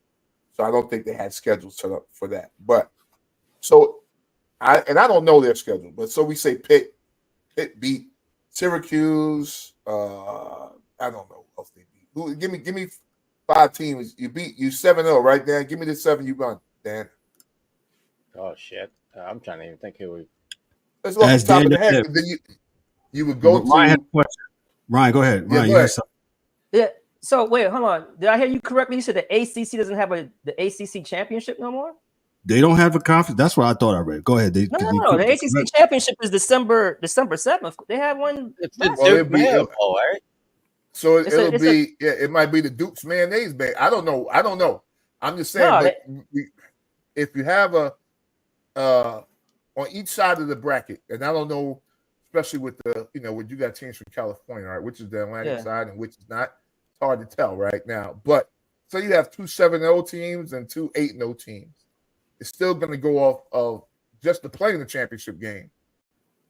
who had the best strength of schedule to be the two championship teams from each side. So I know Miami's probably going to be on one side, right? All the Power Fives have a conference championship. So yeah, I'm glad. Let me correct myself. My question was, this was my question. What happened is if they end up in a tie, who determines to go to the ACC? Okay, yeah, that's what my question is. Well, my bad. Yeah, I got it. That's So my bad. Either way, it would be. Hold on, bro. Did you live in Charlotte? They have the ACC game all the time, bro. It would be the strength of schedule. It would be strength of schedule, and that's why I say this. Go back to the computers, right? Because I don't know why we're playing these games, right? Because you're going to still go by and see. Okay, so the 7 teams that Pitt beat. How many of those teams are in the top 25? And then if they're not, if you don't have any, then you start to go out of that. Where are they ranked at? And then you do that for every team. For all the undefeated or the best teams or whatever the case you may have when it gets to the end. The opponents that they played that are ranked, that's the way you start. And then the next thing you have is common opponents, which would be the next step, if there's a tie to see who's going to make it in to the championship game, right? Especially you have like I said, I think Pitt and Miami are probably always going to be on. But see, I think actually. See, Clemson and also. Yeah, Clemson and the Canes don't play each other. They don't play each other this year. But that don't mean they're not on the same side though. They might still be on the Atlantic side though. But I think Clemson is on the East. And I don't know how they broke down the ACC this year. I have no freaking idea. Yeah, Louisville would be far west. If you do geographically, Louisville would be in the West, right? Right. So Western of everyone else. And so would Pitt, because Pitt is actually, if you go up 81, it's probably Western too, I guess, where it didn't used to be, but I don't know. But at any rate, they would probably go by first the records of the opponents that you have and then strength of schedule. And then that'll pick the teams that'll be in the championship game. If there's no clear, by that time, number one on this side and number one on the other side. So, but it's going to be more important for the ACC because I believe, except for Miami, who is top 5, right? Yeah, 6 right now. Okay, top 6. And then Clemson is 10 or 11 or somewhere like that. Pitt is 20, I believe, and there's someone else. Oh, SMU. No, SMU, Pitt's 18, SMU is 20 or something like that. So that's your 4. And you can conceivably get 3 of them in the playoffs. Right, now, because go ahead. Unfortunately, the way things shake out for a lot of ACC teams, and I said this last week on last week's show, is that you can tell what the pollers think of your record based upon how many 1 and 2 loss teams your 0 loss teams are behind. And that's it. Like, so Pitt is, I'm not saying they're a better or worse team. Dan, don't look for me and don't hit me with anything. But they're behind a 2-loss Alabama team by 5 or 6 spots. And a 1 loss. Hell yeah, they played Kent State, Youngstown State. So it's just to but it's the Georgia win and Georgia moving up to 2. Alabama's just gonna, they're gonna tie themselves to that win. And if they win again and they go up to number 1, that makes Alabama look even better because they beat the number 1 team. And that's the way this goes. It's just like Tennessee is going to hold on to Georgia, right? So the unfortunate part with the ACC, at least as of this season, is that I don't think anybody has one of those like real name big time wins, except what the biggest one Miami had was who? And I think Miami's going to fall, just so you know. Not because they're going to lose, not just because I don't think they played anyone to have anyone say they believe in Miami. They beat California. But looks like they haven't played a ranked team either. But that's the thing that hurts you. That's why that win against Louisville was big because their schedule after Louisville, their schedule is very, very weak, very suspect. So if they run the table, if the Canes run the table, If the Canes run the table and Clemson runs the table, they're going to face each other. So Clemson would have 1 loss, Canes will have 0 losses, right? Yeah, and they would meet in the ACC championship. Yeah, that's the only way. That's the only way you're going to have two. That's the only way you'll have 2 ACC teams in the playoffs. If the Canes win the table, separate sides, right? Yeah, they don't. Yeah, yeah. All right, yeah, because remember, so say Clemson blows out Louisville, that hurts the Canes and helps Clemson, right? Well, it doesn't matter. If they both went out, they're going to play each other in the tournament. I mean, there may be another one-loss team. There may be another one-loss team that could catch up because they may play a ranked team. One of the two in rankings, not wins and losses in rankings, right? So say you got Pittsburgh has a loss, right? For that to happen. No, that's not. Pittsburgh has a loss, right? Listen, Pittsburgh has a loss, right? If the Hurricanes, right? Your best win on the season was Louisville. I'm just giving it for instance, if Pittsburgh has a better win than you, and you guys are both 0-loss teams, they can leapfrog you because they got a better win than you. Yeah, that's your best win is Louisville. Who would that be? They're playing the same conference. I don't know. Yeah, but they're playing Clemson, where Miami isn't. Yeah, so they play Clemson. They beat Clemson, then they got you. But then Clemson's out because Clemson's going to have 2 losses. That's my point. But Clemson's not on your side, right? You saying they got division? If there's 2 separate sides, I don't know what they are. I'm telling you what it is. If they both win out, they're going. Clemson's going to meet Miami. If they both win out, Clemson's going to meet Miami in the ACC championship. If Pitt beats Clemson, then Clemson's out because now they're going to have 2 losses. And now Pitt's going to be undefeated still. But isn't Pitt on your side? I don't. Miami. It doesn't matter with the sides. It doesn't matter with the sides. It doesn't matter with the sides. So they don't do. Used to be Coastal and the Atlantic thing in the ACC. It's get rid of that. I think it's just overall. Okay, so it's just overall. It doesn't matter about the sides. Okay, so you're not. Then you it's not one side and then this side. It's not 2 divisions. Clemson, and then I don't know what Clemson's schedule is, right? So then if Clemson has a big win after that, in between then, or it's all about the biggest win, dog. That's what I'm saying. So if Clemson has an SEC game or a game against Oregon and beats them, they're going to stay. And if Pitt beats Clemson, then they're going to go, and Miami might not go. I'm not going to say it's what's going to happen, but that's the way it happens. Clemson would have 2 losses. But that doesn't matter. The wins and losses. This is what I was just saying before, Ryan. Wins and losses don't matter in the final. What matters in the final is your record. Of course it does. Listen. Like I just said, right? I said you have 2-win teams, 2-loss teams ahead of 0-loss teams now in the rankings. There are a few of them, right? Because you have better wins than the other teams have. No, you can't do that. That's in the AP rankings. I'm not done. I'm not done. You're talking about 2 different things here.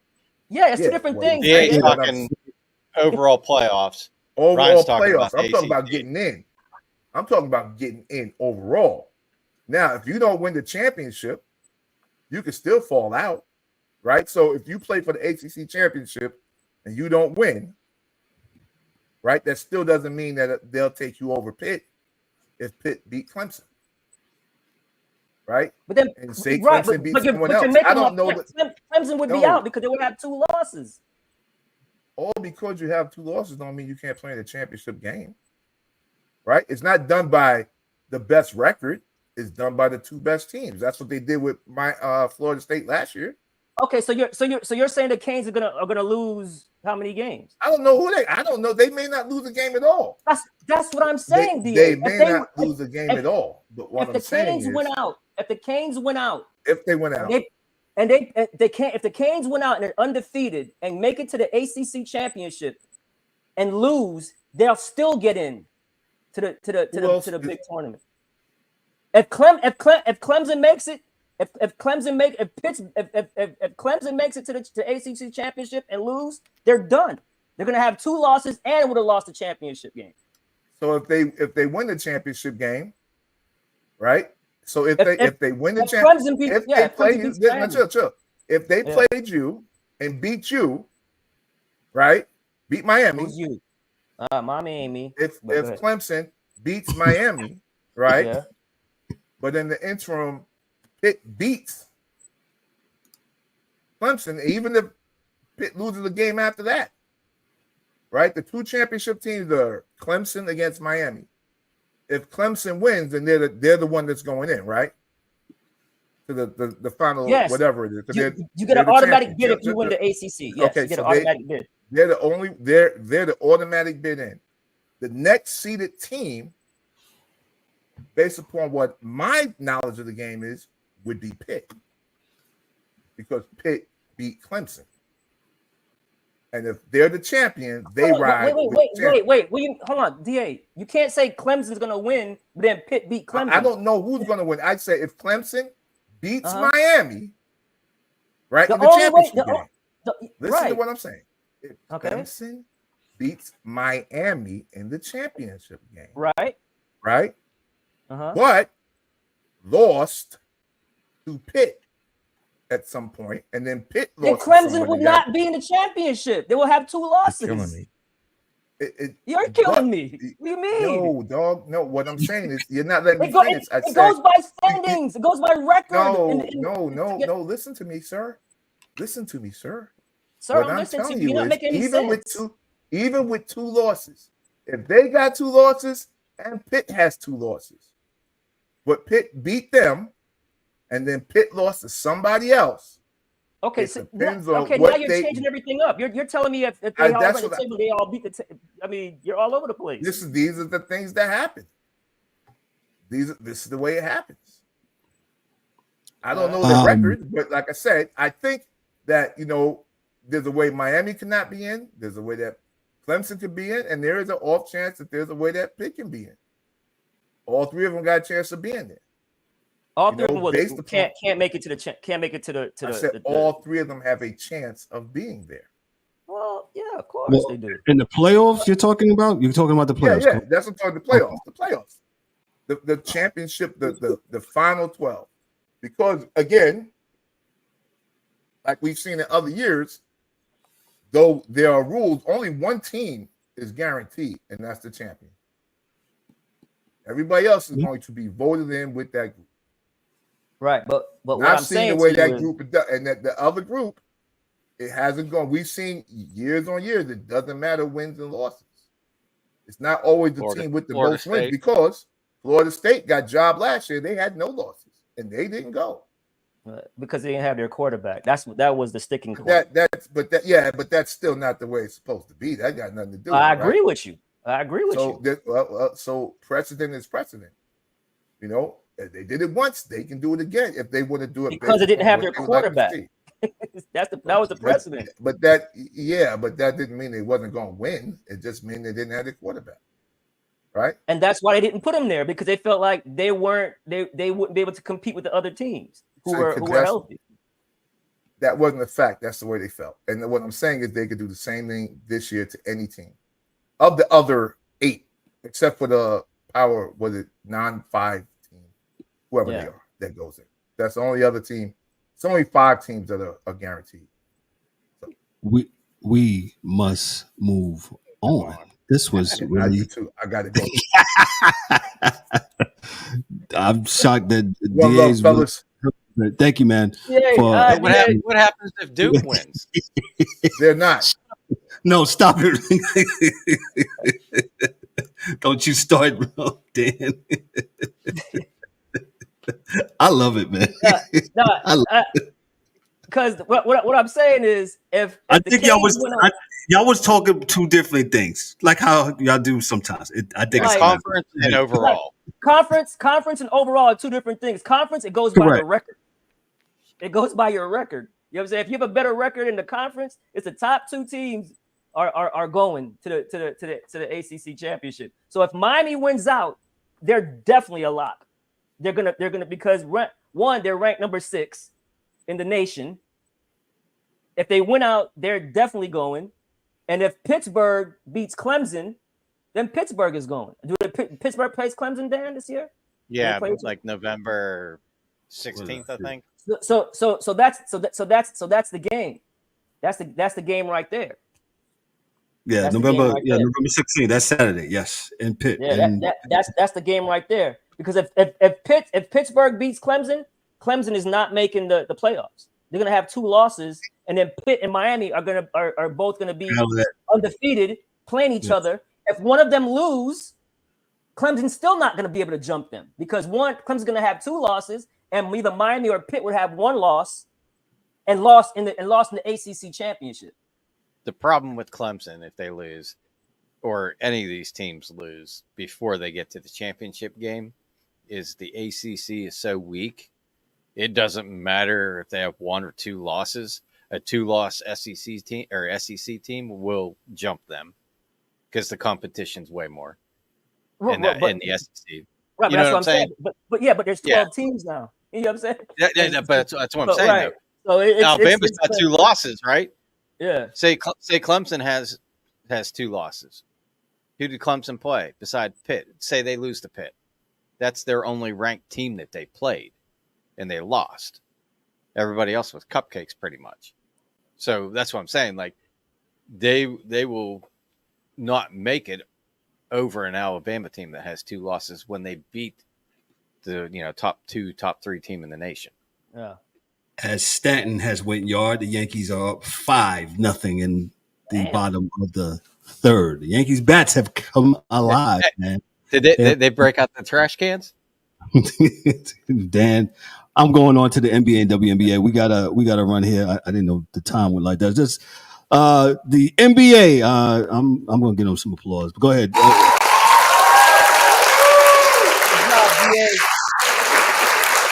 Good job, BA. Ryan, what you got for us for the NBA first, and then you'll take it away for the WNBA. What you got for us early season? Yeah, NBA's we're 1 weekend. I'm not really gonna do a power ranking per se. I'm just gonna let you know who's undefeated. Coming into tonight's games, Cavs are 4-0, Celtics are 4-0, OKC Thunder 3-0. So those are 3 undefeated teams. We have teams who haven't won a game yet. Coming into tonight's game, that's Detroit at 0-4 and the Jazz at 0-4. And the surprise teams who are struggling out the box, the Nuggets were struggling. They just won 2 games in overtime, but they're 2-2. The Knicks are struggling a little bit out the box. Pelicans struggling. Let's see here. Bucks. The Bucks lost 3 in a row. They're 1-3. So they look old. Bucks look extremely old. Look like they don't have an identity. You know what I'm saying? Like right. It's Dame, and then it's Giannis. And for as great as Giannis is, he's dominant. Still hasn't added to his game as far as being more fluid on the offensive end. It's still basically bull in a china shop. Let me get to the basket. And if I don't get to the basket, I'm gonna struggle, and the team is gonna struggle. So yeah, man. Boston looks elite. I know they're playing Indiana Pacers. Now. The Pacers now.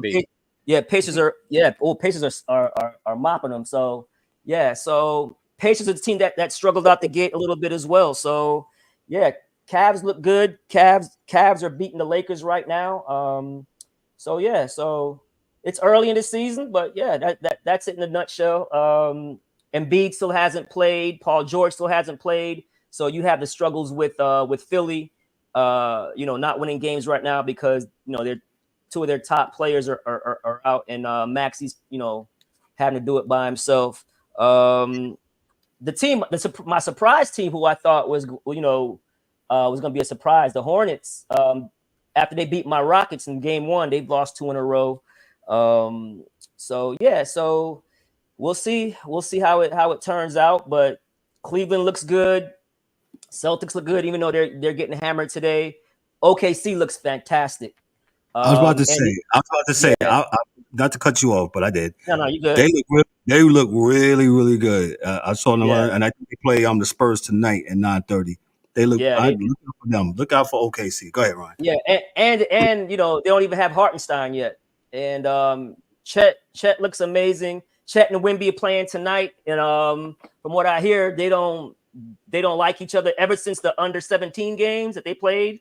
The under 18, under 17 game. Back when they were teenagers, they don't care for each other. So that's gonna be some fireworks right there. But and then we had Bronny going home to Cleveland tonight.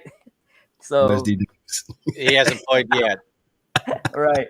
Is that game on? Yeah. Yeah, that game is on. The Lakers are getting hammered, so they'll probably put them in. The Lakers are down by almost 20 points. 24. It's 122 to 98. Yeah, yeah. So Bronny should get some minutes in there, in garbage time. But yeah, so a scare last night. It looked like Luka hurt his knee, but he came back into the game. That game was awesome. Rematch of the Western Conference Finals with Minnesota and Dallas, where Ant-Man started off hot, man. He had like 6 threes in the first quarter, cooled down a bit. Dallas came back and won that game. So still a little early, just like with Dan with hockey. They normally start around the same time. Still a little early to have a power ranking. Yes. Per se. Yeah, they're still filling it out. Yeah, right. So, but you can see the teams who actually care about the regular season, care about their standings. And to comment on your Knicks, Kevin, they're struggling a little bit because they have no size. They have no size. So we'll see how it goes with that. When they get don't let Mike Mills hear you. Yeah. Yeah, they'll get Precious back soon. Hopefully Money making Mitch. He should be back in December. So man, I don't know, man. Now I'm hearing like January.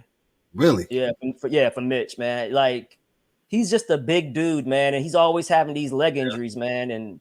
And then because it's his leg, his ankle, and he already had surgery on the ankle, it's the other ankle. Now, as a big, if you can't even, it's not a hand injury where you can do some, do cardio and work on your wind. He can't even do nothing. So even when he gets healthy, he's gonna have to rehab. That's gonna take a couple of weeks to get. They're not gonna just push him out there. So and I hate it for the Knicks, man, because I would love to see what they look like fully healthy. So we'll see what with that. They're talking 2025. Yeah, I'm reading here some reports from Brian Windhorst. Yeah, the surgery to prepare another stress fracture in the ankle on May 13th. Wow. Yeah. Dang. So right, they're talking about. Yeah. So and again, like I said, it's going to take him time to ramp up. You know what I mean? To ramp up. To get into shape as a big. You know what I mean? So, but we'll see, man. But it's a long season. It's 82 game. It's a lot can happen. Trades can be had. I would like to see them make some type of move to get a big in there because for as good as Cat is, like we say, you don't want to have him just being the big playing center all the time. So and then when you get Precious back, Precious is what 6'6". He's undermanned. He hustles. Sims is all right, but it's a tough ask for the small forwards and power forwards for the Knicks right now. So yeah, so but we'll see. But they'll be right there at the end. So hopefully Mitch can come back. If Mitch doesn't come back, man, they got to make a move to get a big in, some type of big. Just to help Cat bang. Yeah. Don't let Mills hear you say that, because he would have said, "I told you so." I told you so. Is that what you got? No, I think it's a good deal. I thought it was a good trade. I still think so too. But Mike Mills, shout out to Mike Mills, he's gonna be with us tonight. He's still crying and belly aching about it. He said, "I told you." I was like, "Whatever, Mike. Yo, Mike, we only 1 week into the season. Relax." Yeah, it's a good trade. It would have been even, it would have worked a lot better if Mitch or even Precious was there. So now it doesn't look like, Right. Cat is not, doing the dirty work. He's not a dirty work type of player. He's just not. He's not gonna do the dirty work like that. You know what I'm saying? He's not gonna, mix it up like that. So I think it'll work out in the end for you guys. I don't know to what extent, but my thing is, I think you guys overachieved last year with the roster that you have, and you had to strike while the iron was hot. You got, and also too, you wanted to give more reign to Brunson, whereas when you have Randall, Randall kind of, ball stopper. They kind, he can run some offense as well, but he'll bring down the usage of Brunson at times. So I thought it was a good deal still, but we'll see. I still think so. You just gotta let it wait. It's the first week, like you said, man. Yeah, work yourself out. All right, so we'll move on to the what. Throw them W's up for the WNBA. Yeah. For the ladies, what's going on with the ladies, Ryan? 7 coaches. What's happening, bro? What's going on with the ladies? Obviously, haven't been this much. Whether a coach was fired, turnover, whether the coach was fired or part ways. It's always kind of been like that in the WNBA, where it's coaches get like a short leash. You know what I'm saying? They feel like they damn near jump from team to team. You know what I'm saying? Like Dan called it, said that that Stephanie White probably is gonna go to the Fever, and then they decided to part ways. My thing is, if you know that Stephanie White wants to go to Indiana, or they fired the coach from the Fever, Chrissy Sides. They fired her. Why not keep her under contract and get some sort of compensation? You know what I'm saying? Hey, you want our coach? Well, give us a pick. Give us your first round pick. You know what I'm saying? Like it didn't make any sense to me that and I know there was a clause in Stephanie White's contract where she could kind of like opt out, like an opt out clause or what have you. So maybe that was it. And maybe because she did a phenomenal job. Like, she was last year's coach of the year. Yep. She's been to the Eastern Conference. She's been to the conference finals the last 2 years. One game from going to the finals. So yeah, man. So we'll see, man. It's a lot of turnover. A lot of coaches, so a lot of coaches gone. So we'll see what happens, man. But it does look like it's going to be Stephanie White's job in Indiana. And she's a hell of a coach, man. She's been there before, so it's, right before she went to college, correct? Yeah. Okay, got you. She played there too.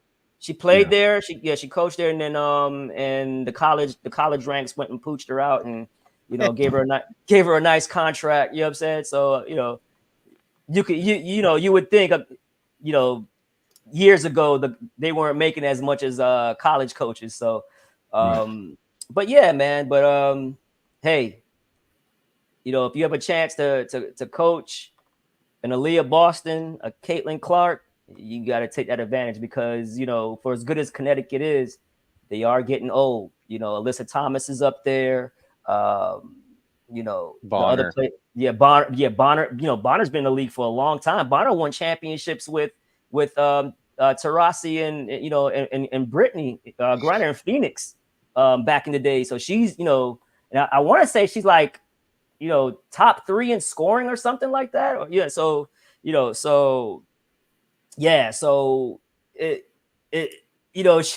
she's basically flipping an older team for the new up and coming, powerhouse. You know what I'm saying? When you can have Aaliyah Boston and Caitlin Clark as your 1-2 for the next 7 years. Yep. You have to take that, and by any means try to get out of your contract. And she did that, and good for her, man. And it'll be fun. It'll be fun. Who you think is the Chicago job? As I say that, Aaron Judge just made this phenomenal catch in center field. Great catch. Who you think will get the Chicago job? Is it a desired job? You think?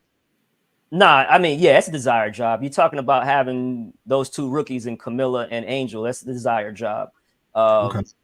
But maybe Miller, who was at Connecticut and then he was at the Sparks, right? And he was one of the people fired from the Sparks. Maybe he goes there. He's good because their whole thing, right, with with Teaspoon was her X's and O's, not making adjustments.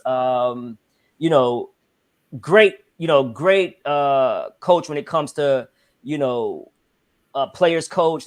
Players love her, but the beef was that she didn't do well with the X's and O's and then come out of timeouts and making adjustments. But Miller is a great X's and O's coach. So we'll see what happens, man. I would probably say him. Man, there's a lot of coaches that would, and what I think is going to happen, all the coaches that got fired, I think they're going to go to other jobs. Yeah. Well, that's like the Dallas lady. She might. Yeah, I love her. I love her, man. Yeah, I love her. And she got a raw deal, man, because they've been hurt last year. They were awesome last year when, with Sabali and Enrique and the crew.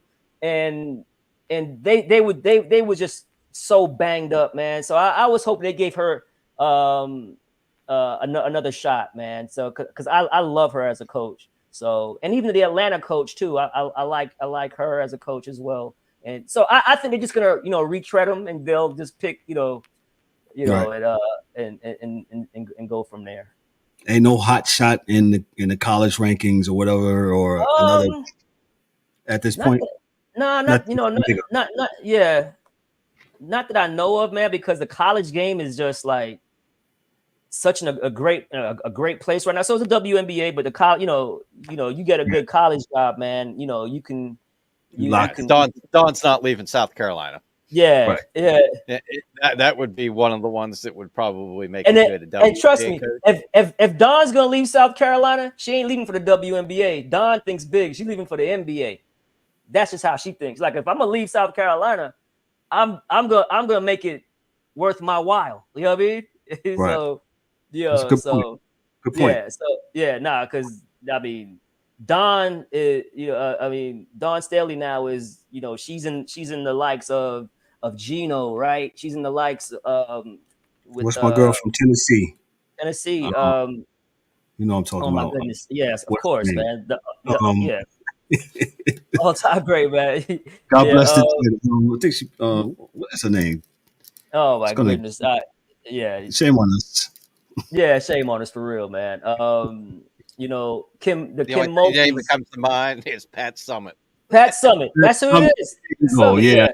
Pat Summit, Kim Mulkey's the coach from Stanford, the longtime coach from Stanford. So she's on her way to be on in the Mount Rushmore of coaching in the women's game, man.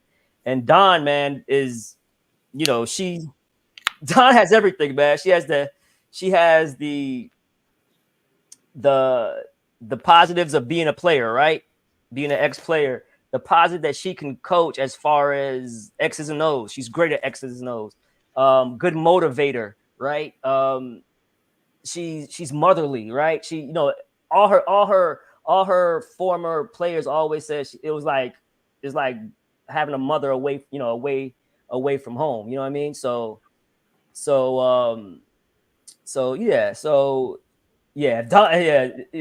anything from the coaching side, that they're not going. Gino Auriemma, though they will never leave for like the WNBA. Gotcha. Unless some things change. So, and we hope, man. We hope. So, is that all you got for us for the WNBA and the NBA? That's it, bro. That's it. Like I said, one weekend WNBA. Excuse me, NBA, WNBA just finished. So we'll have the watch the women's game. That starts on Monday. NCAA women starts on this coming Monday. So we'll be watching. Gotcha, man. Let's give Ryan a round of applause for the WNBA and the NBA, man.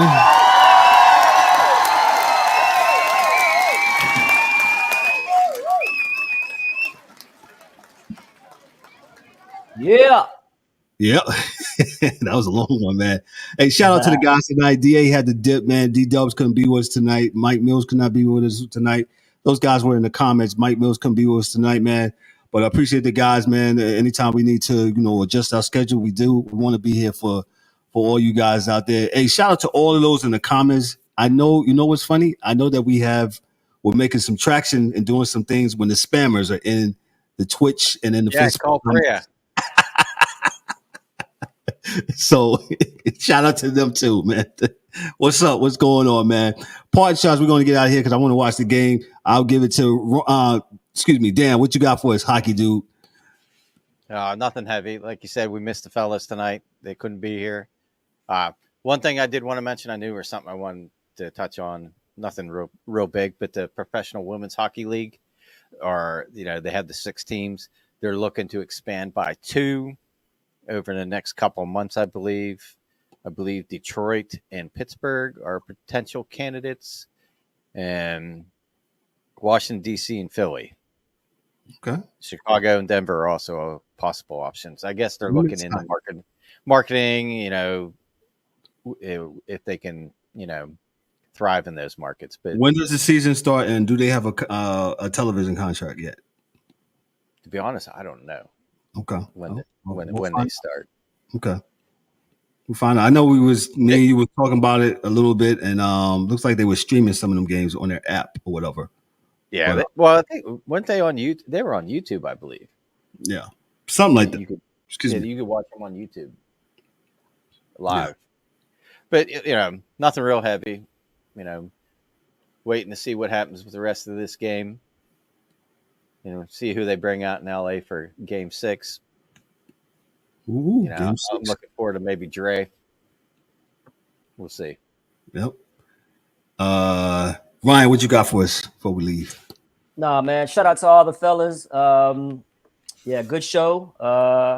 And let's watch some sports. And that's it, man. Just good show. And see y'all next week.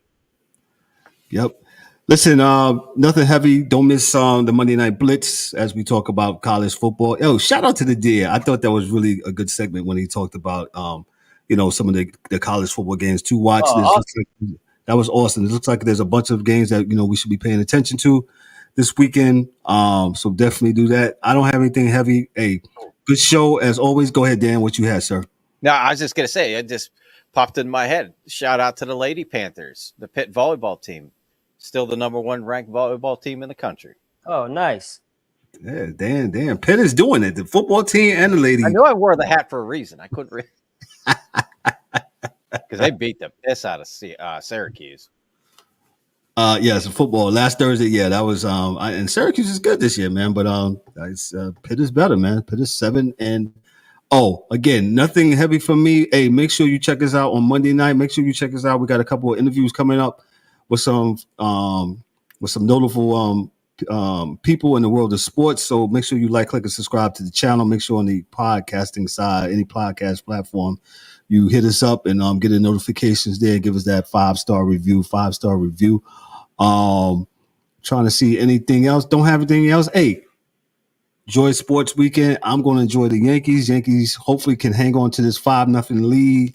And hey, we'll be back on Friday night in LA to face the Dodgers again. The Dodgers got a great team, man. But shout out to the Yankees for not laying down and not giving up, and doing their Going to thing. make that prediction correct for me. What's Dodgers that? in 6. Dodgers in 6. Sounds about right. Yeah. Twin boxing. Well, don't you start. He's going to call it chat box. Squawk box. Shout out to my people at Twin Box, man. Listen, we're going to get on out of here. Listen, on behalf of myself, I'm Kevin L. Warren, your host and moderator. For Dan, the hockey dude. For Ryan D'Souza, our WNBA guy and NBA guy. And for the DA, as he had to leave. For Daryl D-Dubs Warren. For James, the Angry One Warren. And for Mike Mills. Yo, this is the Sports Chasers Podcast. Y'all be good. Y'all be blessed. Hey, also be great. Go Yankees. Peace. We'll see y'all on Monday night. That's a wrap for today's episode of the Sports Chasers Podcast. Don't forget to subscribe on YouTube and your favorite podcast platforms and connect with us on all social media channels for exclusive content and updates. We'd also love for you to join the conversation, share your thoughts, and become part of the Sports Chasers community. And remember to tune in next time for some more real sports talk. Until then, stay frosty.